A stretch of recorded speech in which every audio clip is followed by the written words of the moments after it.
Hace 2000 años, alrededor del nacimiento de Jesús, en la provincia romana de Judea, se inició una sangrienta revuelta.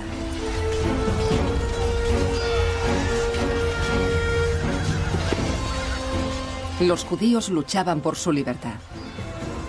Algunos rebeldes eran aclamados como reyes guerreros o mesías. Prometían nuevos tiempos de justicia.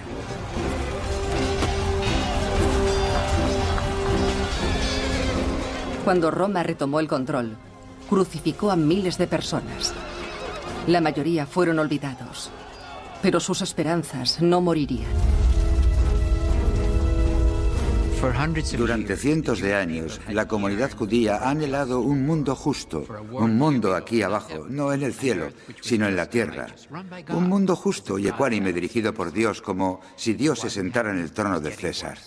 Eso no era así, la situación empeoraba y así fueron construyendo el deseo apocalíptico de que Dios vencería algún día. Imaginen eso como el grito del apocalipsis, Dios vencería algún día. Ese era el grito por el que Jesús moriría 30 años después. Y ese era el sueño que mantendría viva su memoria. Porque a diferencia de sus antecesores, Jesús no cayó en el olvido gracias a un pequeño grupo de judíos que se reunieron en torno a la convicción de que Jesús era el auténtico Mesías, que finalmente traería el reino de Dios a la tierra. Su historia es prácticamente tan destacable como la propia vida de Jesús. Contra todo pronóstico, frente a la hostilidad, el peligro y la disidencia, estas personas lucharon por sacar su nombre de la oscuridad y propagarlo por el Imperio Romano. Eran Bernabé y Priscila, Jaime, Tito, Esteban y los más conocidos de todos, Pedro y Pablo.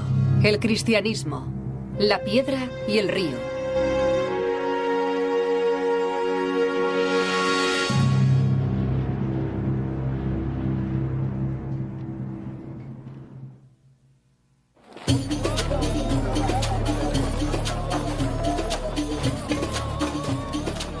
Puesto que muchos han intentado contar los hechos como nos los transmitieron los que fueron testigos, he decidido que también yo, después de haberlo investigado todo desde el comienzo, escribiré la historia minuciosamente. En una de las grandes ciudades del Imperio Romano, a finales del siglo I, un escritor conocido como Lucas recogió su visión de los comienzos cristianos.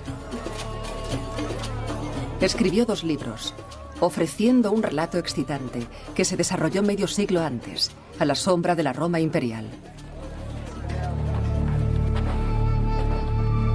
En el primer libro, Teófilo, he escrito todo lo que Jesús hizo y predicó.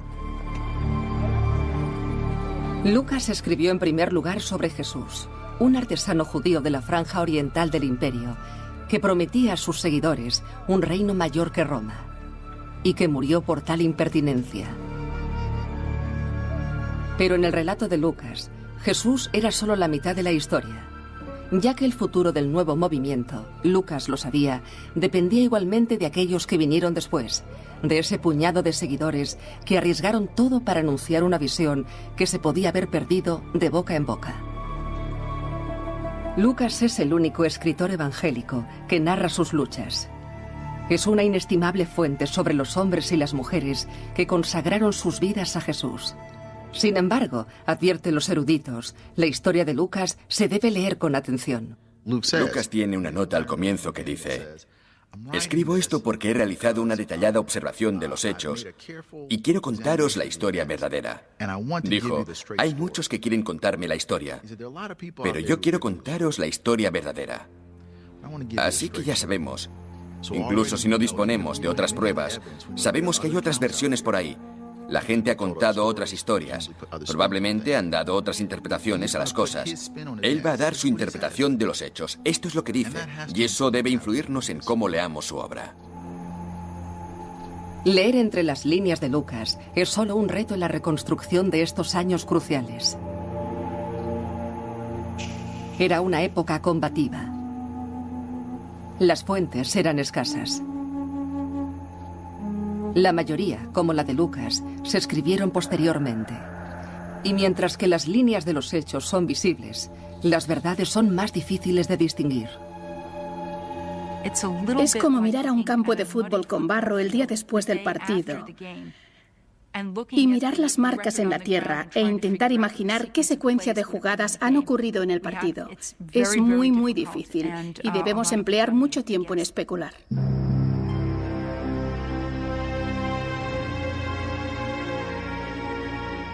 A pesar de las dudas, los historiadores extraen pruebas importantes de las fuentes bíblicas y realizan un seguimiento de la historia con consecuencias escalonadas, comenzando alrededor del año 30, alrededor del año en que murió Jesús.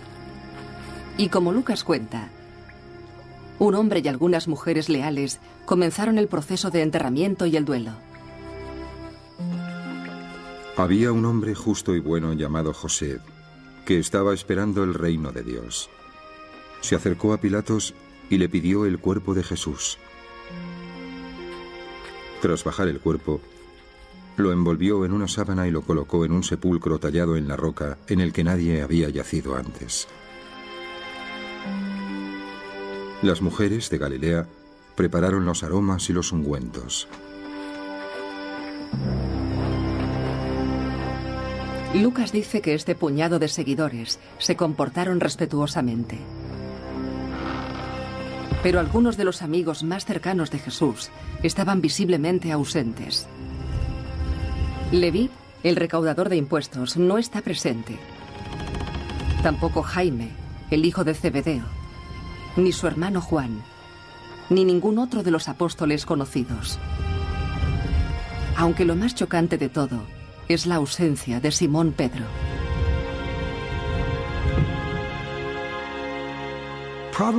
Probablemente, lo que mejor sabemos de Pedro es que era de Galilea y que era humilde, un pescador.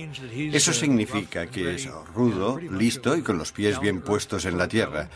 Habla con un acento raro al ser de las afueras y debe haber resultado un pueblerino en Jerusalén. Debía estar sorprendido y con miedo. Entonces me imagino que Pedro estaría bastante asustado cuando arrestaron a Jesús. A menudo se llama a Pedro el líder de los apóstoles. Según algunas versiones, fue él quien llamó por primera vez Mesías o Rey a Jesús. Solía hacer de portavoz del grupo y a menudo era atrevido, si no temerario.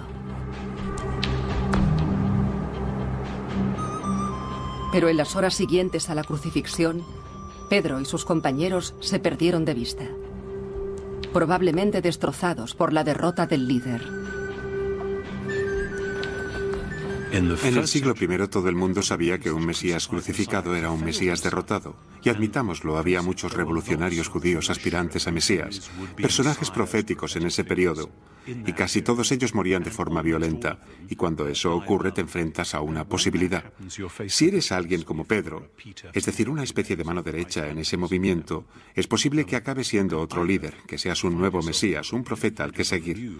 Algunas veces vemos que la gente lo hace, o también puedes abandonar y regresar a casa muy agradecido por haber escapado con vida, porque generalmente cuando ellos van detrás de una persona, también van detrás de sus seguidores más próximos.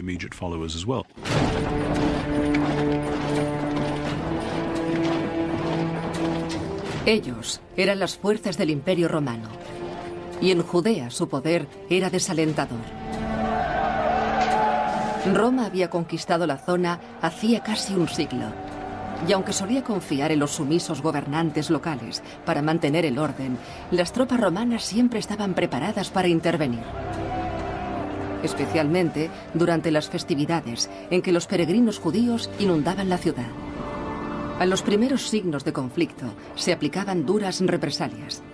Pedro y el resto acababan de recibir una lección brutal. El destino de Jesús planeaba sobre todos ellos.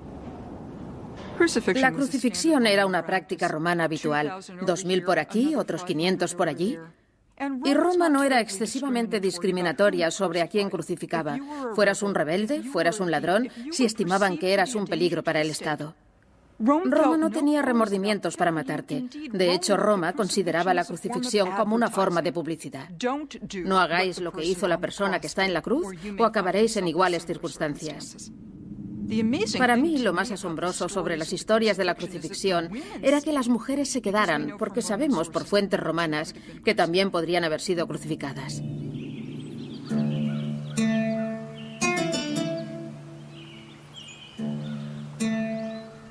El primer día de la semana, al alba, las mujeres regresaron a la tumba. Encontraron que el sepulcro estaba abierto. El relato evangélico más antiguo afirma que 3 mujeres volvieron a la cueva unos días después del entierro de Jesús.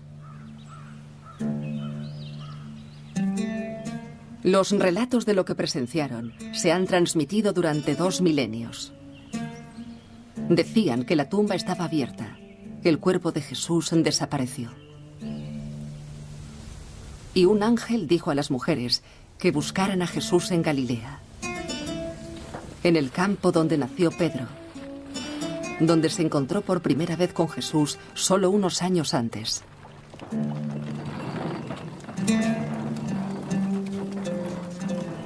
Esta es la zona rural que había acogido al profeta en vida. Y este es el mundo, según numerosos estudiosos, que alimentó sus enseñanzas y sus discursos pragmáticos.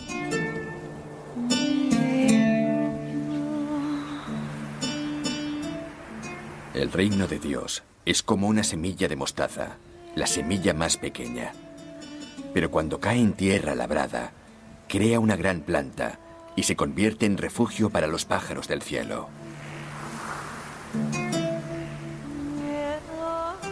Parece que un solo movimiento de Jesús enraizó y creció en Galilea, casi inmediatamente después de la crucifixión.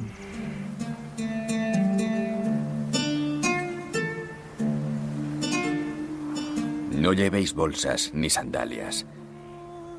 En la casa donde entréis, comed lo que haya a la mesa. Sanad a los enfermos y decidles, el reino de Dios ha venido a vosotros.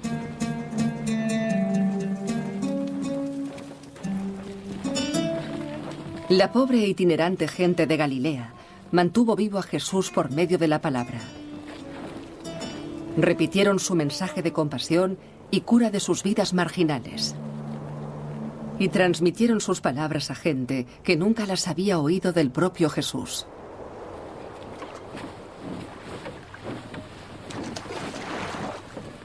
Si Pedro y sus compañeros volvieron a Galilea, probablemente ayudaron a cultivar esa tradición local en ciernes. Pero esa tradición podría no haber sobrevivido de no ser por una dramática visión. Según un relato, ocurrió en las costas de Galilea.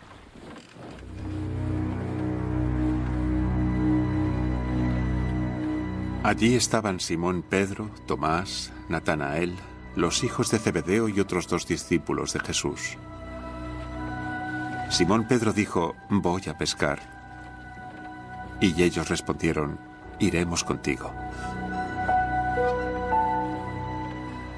Pero esa noche no pescaron nada.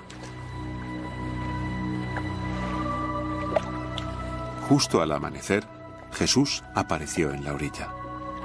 Pero los discípulos no se dieron cuenta de que era él.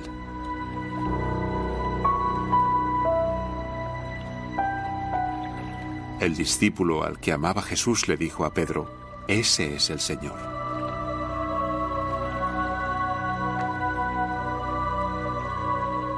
Ese es un importante momento de esperanza.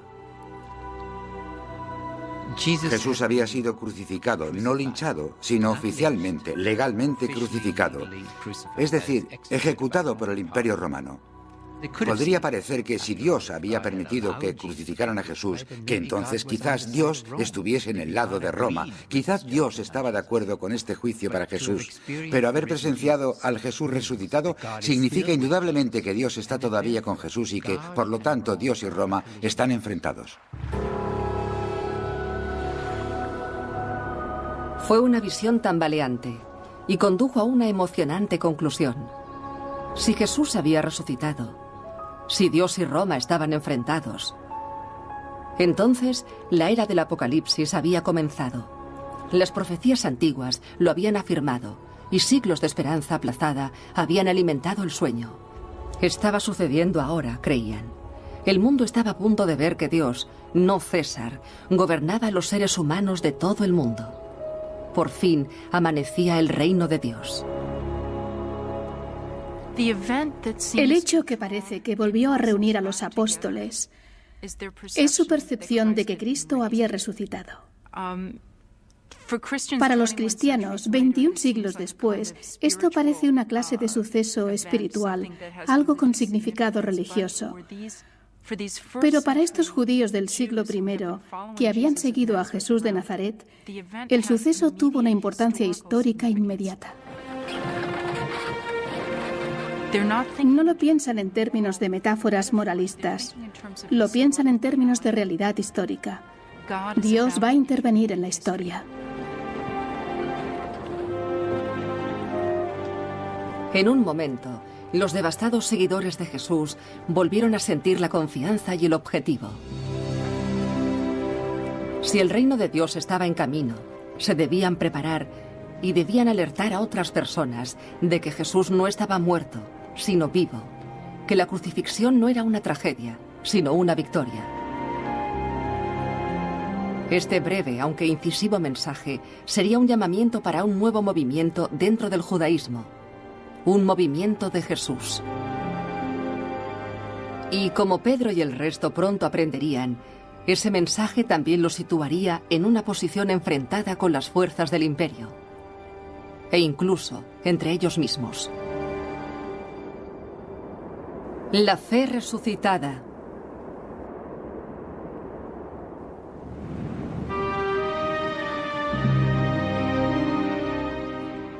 Jerusalén estaba fortificada con 3 murallas. Las torres se alzaban de las murallas 10 metros de alto y otros tanto de ancho. El templo sagrado estaba situado en el centro. Para los forasteros que se acercaban en la distancia, parecía una montaña cubierta de nieve. Lo que no era dorado, era blanco deslumbrante.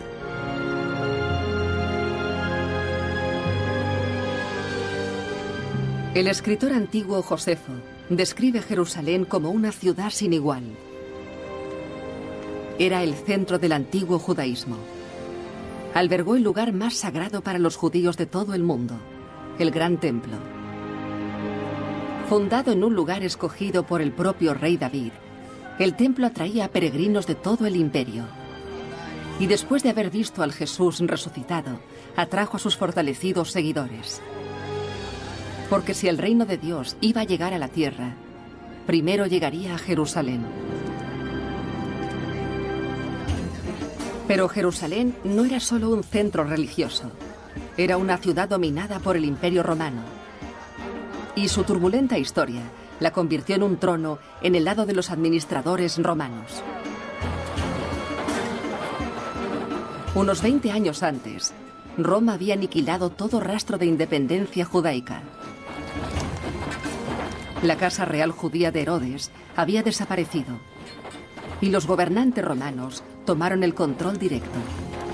Muchos eran administradores mediocres y poco diplomáticos. Unos pocos, no obstante, tenían mano dura como Poncio Pilatos. Un escritor antiguo describe a Pilatos como inflexible, terco y cruel. Josefo está de acuerdo. Dice que Pilatos llevó imágenes blasfemas del emperador a la ciudad sagrada de los judíos. Confiscó el dinero del templo y acalló brutalmente a los judíos que osaban protestar. Pilatos no originó las tensiones en Judea, pero mantuvo a los habitantes de Jerusalén hirviendo en descontento. Esta era la ciudad que Pedro y los galileos convirtieron en su nueva base urbana, el centro de su movimiento de preparación para la era apocalíptica de Dios. Cuando escuchamos el término apocalipsis, pensamos que significa el final del mundo. No. Apocalipsis significaba el final del mal y la violencia, y de la injusticia, y la desigualdad, y la impureza aquí en la tierra. Significaba el final del mal, no el final del mundo. El nuevo grupo de Pedro no esperó ociosamente a que Dios destruyera el mal y nos trajera su mundo perfecto. Parece que Pedro condujo a sus compañeros a empezar a vivir en ese mundo ideal inmediatamente. El número completo de aquellos que creían era de un corazón y alma. Y nadie diría que le pertenecía algo a él solo, sino que todo era común. Ninguno de ellos tenía necesidades, y quien poseía tierras o casas las vendía y llevaba las ganancias de la venta a los pies de los apóstoles, quienes las distribuían entre el resto según sus necesidades.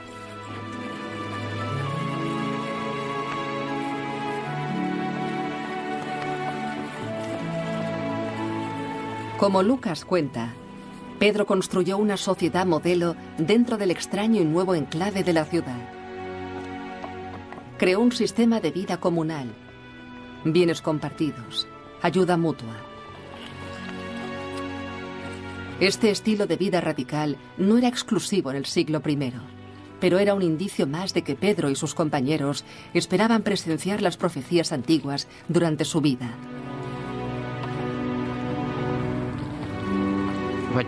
Lo que Pedro está haciendo en Jerusalén es intentar convencer a sus compañeros judíos de que el reino de Dios ya ha comenzado en esta tierra. Por lo tanto, tenían que empezar a vivirlo. Si decían a un judío con una mentalidad abierta, la era del Apocalipsis ha comenzado, este judío podía decir, bueno, estoy dispuesto a creerlo, pero ¿me podéis mostrar qué ha comenzado? No veo ninguna diferencia. Roma sigue gobernando el mundo y todo lo que Pedro podía decir era, sí, pero ven y verás cómo estamos viviendo. Hemos empezado a vivir de un modo distinto.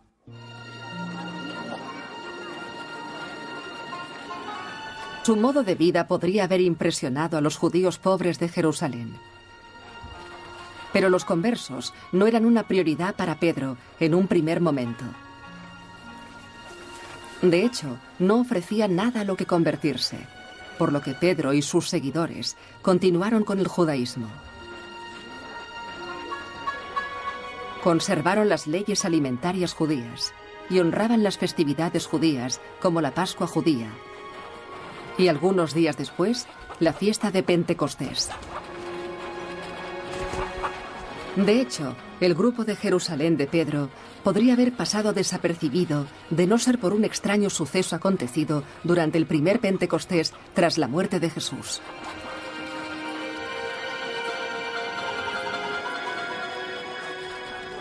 En el día de Pentecostés estaban todos reunidos.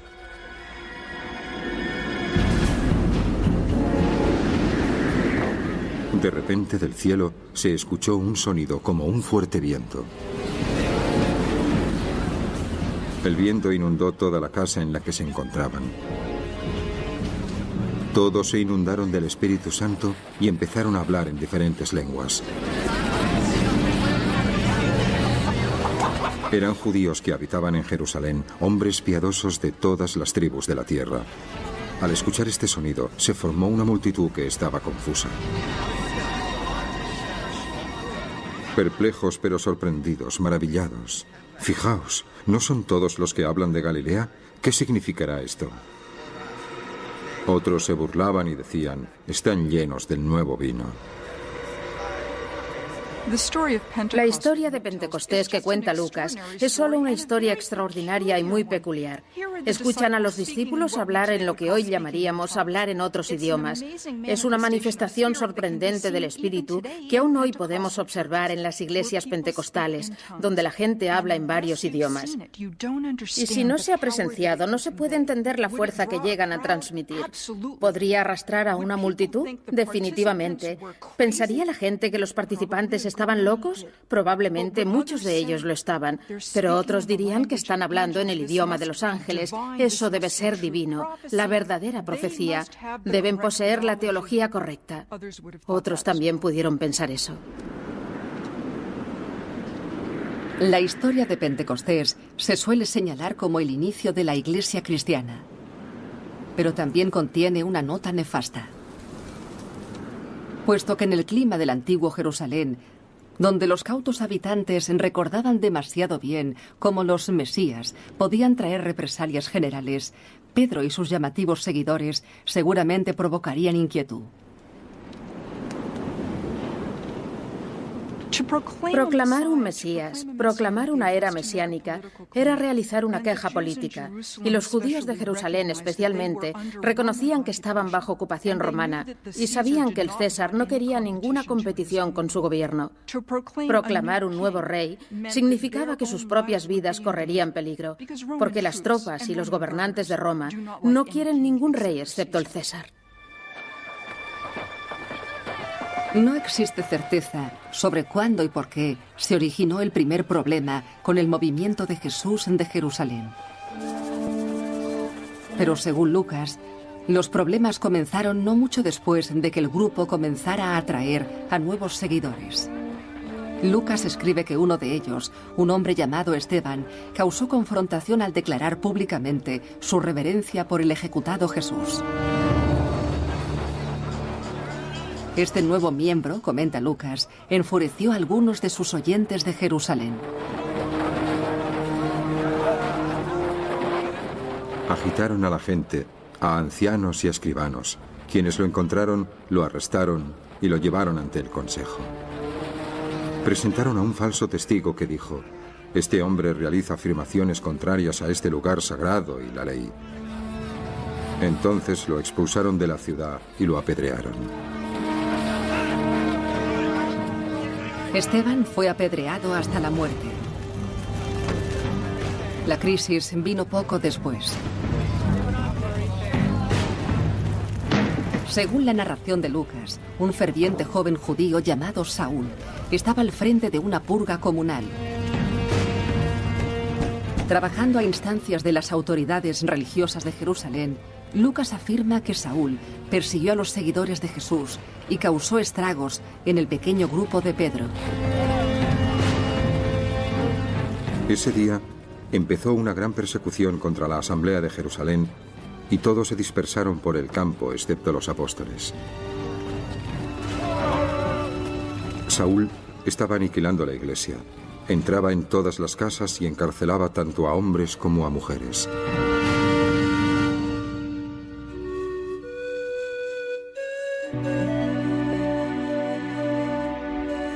Según Lucas, Pedro continuó en Jerusalén con solo unos pocos seguidores de Jesús. Él, al menos, no fue perseguido. Pero la situación debió parecer poco halagüeña. Sus expectativas se habían derrumbado de repente. Él y el resto tendrían que revisar una vez más sus esperanzas y planes.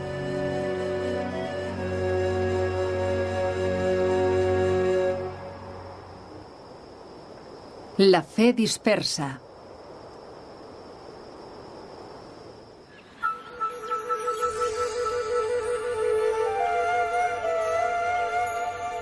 Sobre la década de los 30 del siglo I, los seguidores de Jesús seguían siendo tan solo unos cientos. Seguían estando dirigidos por Pedro en Jerusalén. Pero el hombre que había guiado su grupo desde el campo hasta la capital ahora contemplaba que el movimiento entraba en una fase completamente nueva. Solo unos años después de la muerte de Jesús, sus seguidores, a menudo llamados el Camino, se expandieron como semillas por el Imperio Romano. Estaban empujados por una apremiante necesidad de divulgar la futura llegada de Dios. Y estaban oprimidos, como dice Lucas, por enemigos en su propio hogar.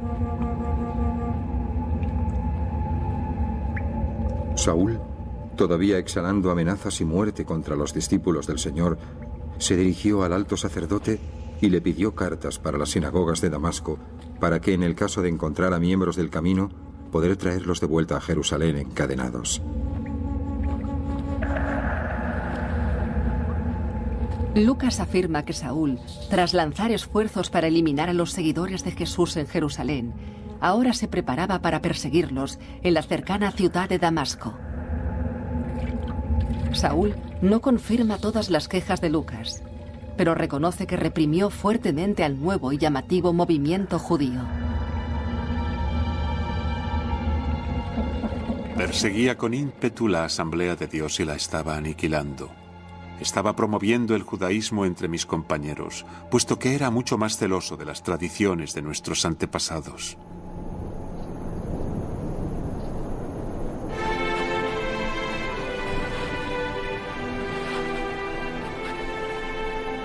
Saúl es el único personaje de las primeras décadas del movimiento de Jesús que dejó constancia directa de los sucesos que presenció. Era un joven judío grecoparlante, de fuera de Judea. Era un fariseo, notablemente comprometido con la ley judía. Pero por algún motivo, en algún lugar, su vida dio un giro inesperado. Lucas pone estas palabras en boca de Saúl. Sobre el mediodía, una luz brillante del cielo me rodeó de repente. Caí al suelo y escuché una voz que me decía: Saúl, Saúl, ¿por qué me persigues? Contesté: ¿quién eres, Señor? Y me respondió: soy Jesús de Nazaret.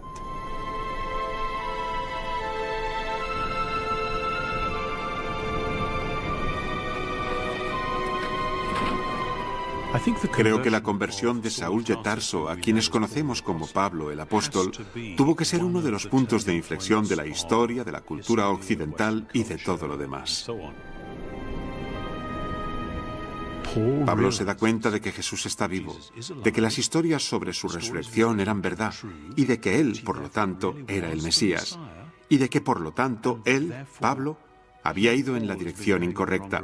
Tenía que darse la vuelta y seguir a este Mesías.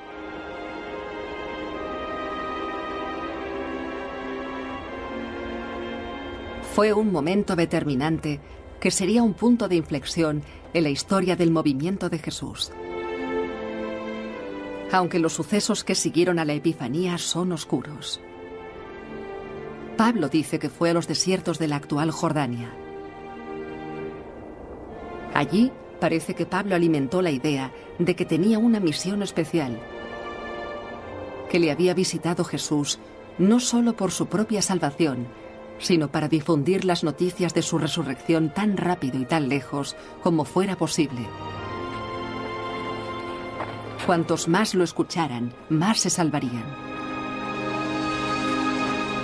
Finalmente, quizás años después de su visión original, Pablo viajó hasta Jerusalén. Era el momento, decidió, de encontrarse con la gente que verdaderamente conocieron a Jesús en vida.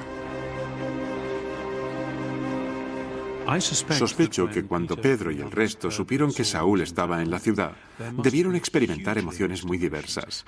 ¿Cómo se puede tratar a este brillante, peligrosamente brillante joven con toda su pasión y todo su empeño que había estado en el otro bando?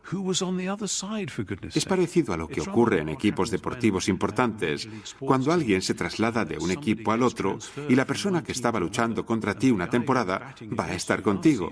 Y a los de tu equipo no les hace demasiada gracia la idea.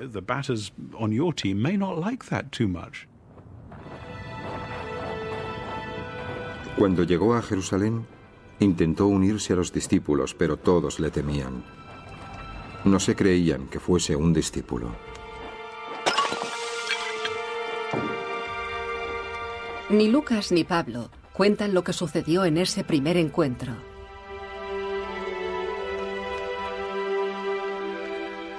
Juro ante Dios que no miento. No me conocían las asambleas de Judea que están con Cristo. Ellos han escuchado que el hombre que nos persiguió ahora está anunciando la fe que una vez intentó destruir.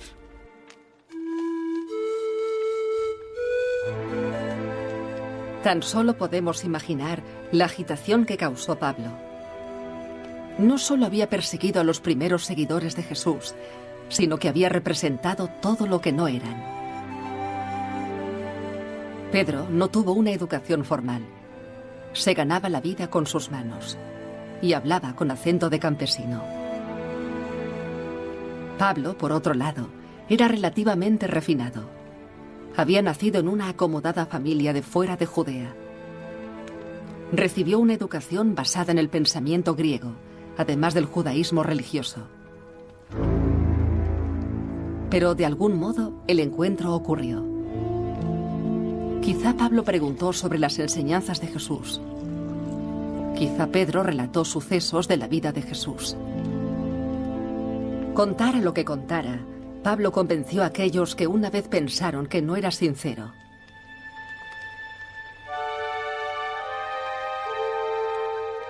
Estuvo 2 semanas con Pedro. En algún momento, Pablo reveló una misión vital. Una misión para predicar a Jesús al mundo. A los no judíos o gentiles del vasto imperio romano.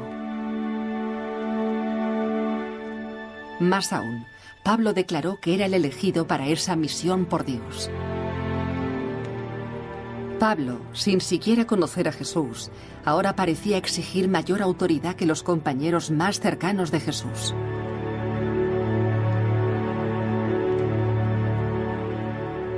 Pablo se consideraba involucrado en un proyecto por el que cambiaría toda la historia. Toda la humanidad dependía del éxito de este proyecto. Por lo que cualquier persona que tenga una visión tan grande tiene que ser muy valiente, tener arrojo, asumir riesgos, causar enfados. ¿Por qué? Porque es muy importante. Toda la humanidad iba a ser redimida por este trabajo que él y esa otra gente estaban realizando.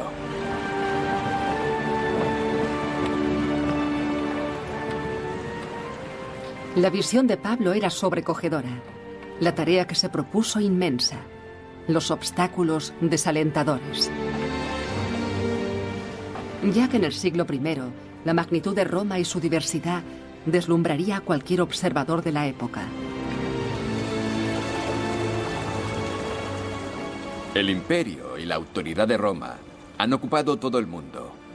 Y el imperio se extiende más allá de los caminos del sol y de los límites del océano. En esta esfera mundial, en provincias y ciudades, cada comunidad practica sus propios ritos sagrados y adora a los dioses locales.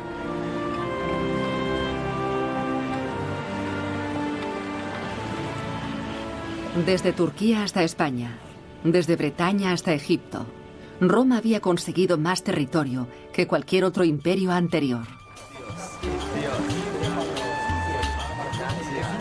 Los centros neurálgicos del Imperio Romano eran sus ciudades mediterráneas: Corinto, Atenas, Éfeso, entre otras.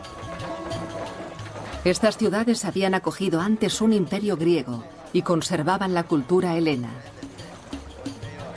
Ahora estaban gobernadas por Roma y bajo el manto de las leyes y la religión romana. Este entramado de clases urbanas creó un entorno muy especial para el movimiento judío de Jesús. Había comunidades judías, grandes comunidades judías en Antioquía, Alejandría, Éfeso.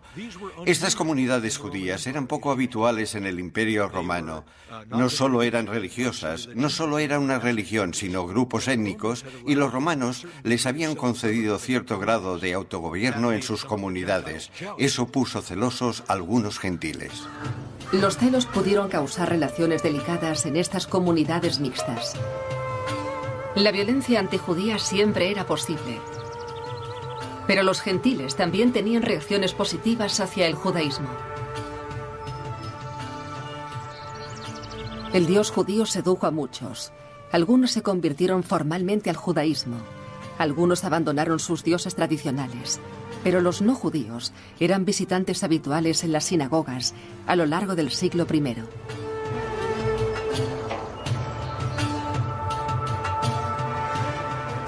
Este es el mundo en el que Pablo había nacido. Y este era el mundo en que probablemente sirviera de telón de fondo para uno de los problemas más divisionistas que se encontró el primer movimiento. Pablo, ansioso por llevar a los gentiles hasta Jesús, sería el elemento catalizador.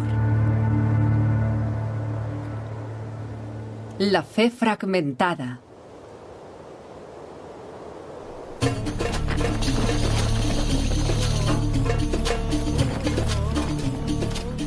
Unos 3 años después de que Pablo se encontrara con Pedro en Jerusalén, viajó hasta el norte de la ciudad de Antioquía.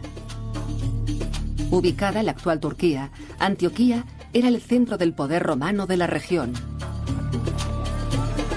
El superior de Pilatos tenía allí su base, así como las legiones que mantenían a raya a Jerusalén. Pero igualmente importante, Antioquía era un centro dinámico de comercio. Situada en el enclave romano que conectaba Oriente y Occidente, había crecido hasta cerca de 250.000 habitantes. Atraía a ambiciosos visitantes de todos los rincones del Imperio Romano. Se creaban fortunas y se perdían. Y también se perdieron los límites tradicionales. Con la mezcla de antiguas religiones, la gente adoraba a numerosos dioses a la vez, y los nuevos dioses eran rápidamente absorbidos. Esta ciudad, a menos de 500 kilómetros de Jerusalén, ofrecía una tierra poco fértil para una nueva secta judía, la secta de Jesús. Pablo había sido invitado para ayudar a liderar el movimiento de Jesús de Antioquía por parte de un hombre llamado Bernabé. Probablemente griego, nadie sabe cuándo o cómo Bernabé se unió por primera vez a los seguidores de Jesús. Pero Bernabé era uno de los primeros misioneros. Bernabé, cuyo nombre significa hijo de la consolación, parece que era un alentador, un consolador, pero no sabemos mucho de lo que se ha escrito posteriormente y hasta qué punto se ha representado fielmente, pero creo que no iríamos muy desencaminados al decir que era un tipo amable, esperanzador y conciliador. Por lo tanto, puede que se le hiciera difícil estar con Pablo, el cual era un hombre muy osado y dinámico.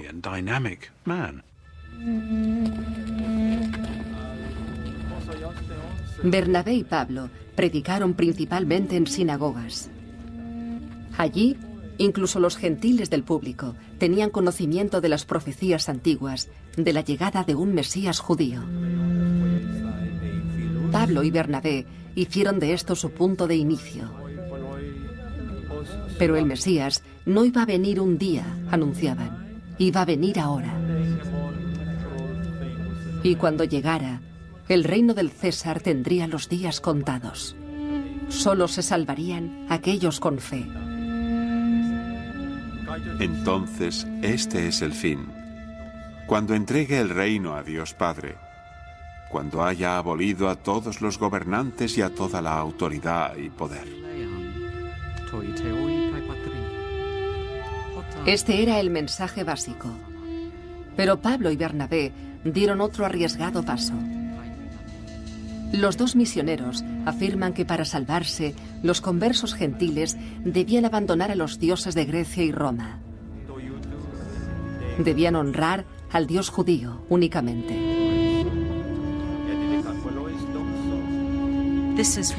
Esta era realmente una exigencia revolucionaria. La adoración a los dioses es algo que en nuestros términos hubiera salido del presupuesto de defensa de una ciudad antigua. El cielo patrocina la ciudad. Los dioses se aseguran de que no haya terremotos ni inundaciones, de que no haya plagas.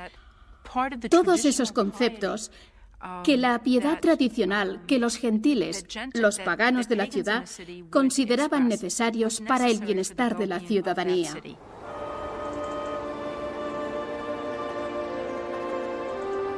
Pablo y Bernabé caminaban al borde del abismo.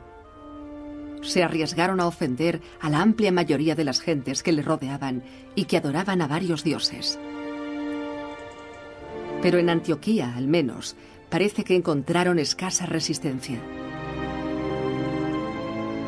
Reclutaron con éxito tanto a judíos como a gentiles. Y los convertidos se incorporaron a una floreciente comunidad de Jesús. Un grupo tan distintivo que se convertiría en el primero denominado cristiano.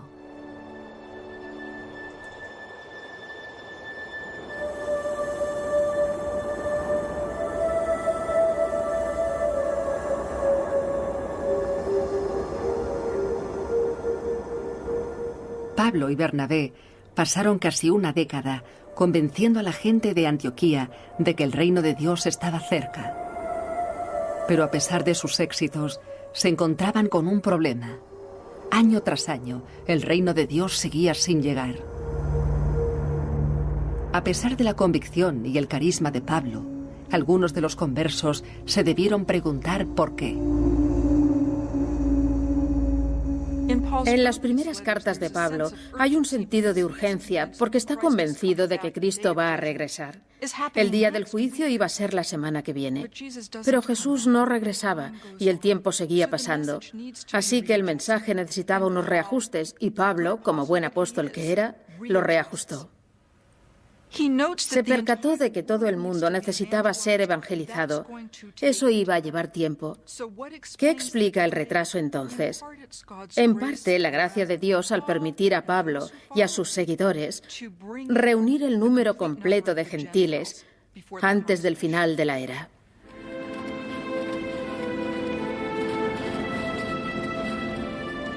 Al parecer, Pablo llegó a la conclusión de que el reino de Dios no llegaría hasta que se convirtieran más gentiles. Y que él, Pablo, debía convertirlos. Mientras los miembros de la asamblea de Antioquía rezaban al Señor y ayunaban, el Espíritu Santo dijo: «Separad a Bernabé y Saúl para que puedan realizar mi llamada». Entonces, después de rezar, la asamblea les envió a recorrer su camino. Lucas no hace ningún comentario sobre el retraso del reino, pero sí afirma que Pablo y Bernabé abandonaron Antioquía en una misión para buscar a gentiles más allá del campo. Puesto que la pareja se separó del núcleo, aparentemente afilaron su mensaje. Pregonaron la idea de que los gentiles no solo debían ser traídos al rebaño, sino que debían reclutarse en grandes cantidades para acelerar el reino de Dios. Como más tarde escribiría Pablo, todo era parte de los planes de Dios. No deseo que malinterpretéis este misterio, hermanos. Israel seguirá subyugada hasta que venga con nosotros el número completo de gentiles.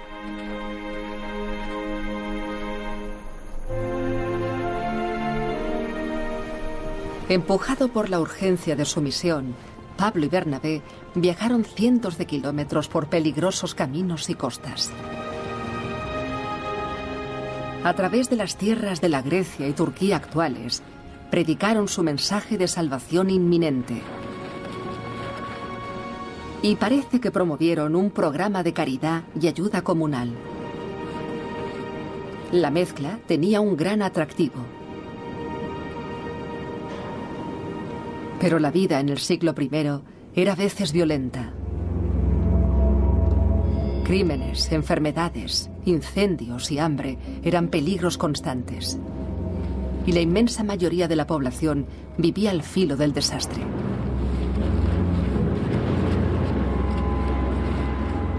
Para nosotros es difícil imaginar las condiciones en las que vivía la gran mayoría de los habitantes del Imperio Romano. Existía un gran abismo entre la riqueza y el poder que básicamente dirigía a la mayor parte de la población. Incluso los que trabajaban como artesanos, con sus oficios, seguían siendo pobres según nuestros estándares y entonces suponían un gran porcentaje de la población. Eran simplemente indigentes y apenas podían subsistir. Y puesto que son pobres y marginales, entonces cuando algo pasa, cuando se elevan los impuestos o cuando el ejército romano venía y se llevaban libremente animales y los cultivos que almacenaban, el resultado es la hambruna, el resultado es la muerte, el resultado es que siguen empeorando.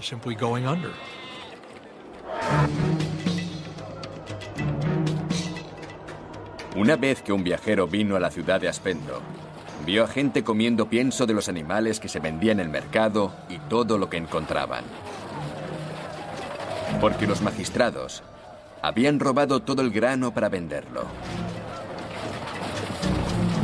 Como respuesta, una multitud de todas las edades atacó al jefe de los magistrados y le prendieron fuego aunque estaba agarrado a estatuas del emperador.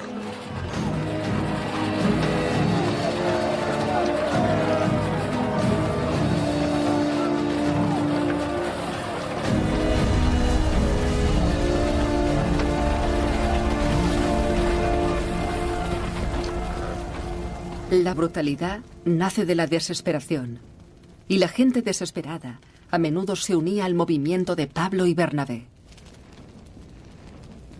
Pero los dos misioneros encontraron hostilidades dirigidas hacia ellos también, puesto que en estos tiempos volátiles la ira afloraba fácilmente. Fueron a una ciudad en Pisidia. Entraron en una sinagoga durante el sábado y se sentaron. Tras leer la ley, el líder de la sinagoga les envió un mensaje que decía: hermanos, si tenéis un mensaje de ánimo para la gente, decidlo. Pablo se levantó, hizo un gesto con la mano y comenzó a hablar. Pablo continuó proclamando su mensaje misionero. Probablemente invitaba a los gentiles a entrar en el grupo, y parecía que sus palabras inspiraban interés.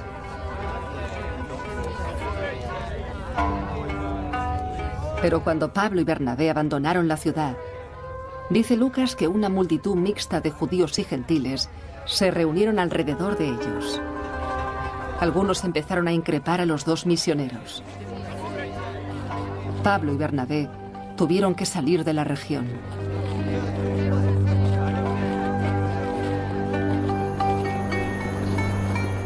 Lo mismo ocurrió en Iconio. Pablo y Bernabé despertaron interés e ira. Cuando llegaron a Listra, sin embargo, Lucas dice que el descontento se volvió violento.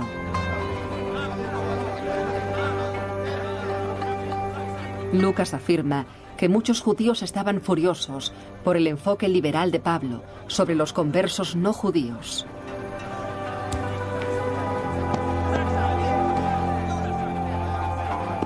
Pablo les había excluido de las costumbres judías.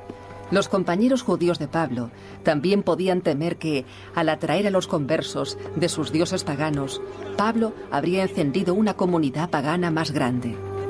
Fuera cual fuera la causa, Pablo fue expulsado de la ciudad, apedreado y dejado por muerto.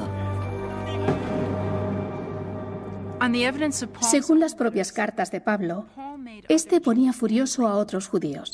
Siendo prácticos, tenemos que preguntarnos por qué. Todo lo que Pablo había hecho es hacer que los gentiles abandonaran sus hábitos gentiles.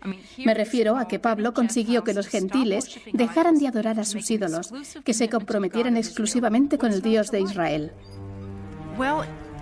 ¿Qué puede parecer mal? Bueno, al alejar a estos gentiles de sus prácticas nativas, lo que Pablo hace realmente es poner en peligro la comunidad judía anfitriona. Los gentiles de Pablo van a arrojar a la sinagoga un tipo de luz negativa. Creo que por eso los judíos no soportaban a Pablo. Pablo sobrevivió. Él y Bernabé continuaron reclutando a nuevos creyentes en las aldeas y ciudades de la actual Turquía. Unos 5 años después de partir, Lucas dice que la pareja volvió a la comunidad de Jesús de Antioquía, doloridos pero triunfantes.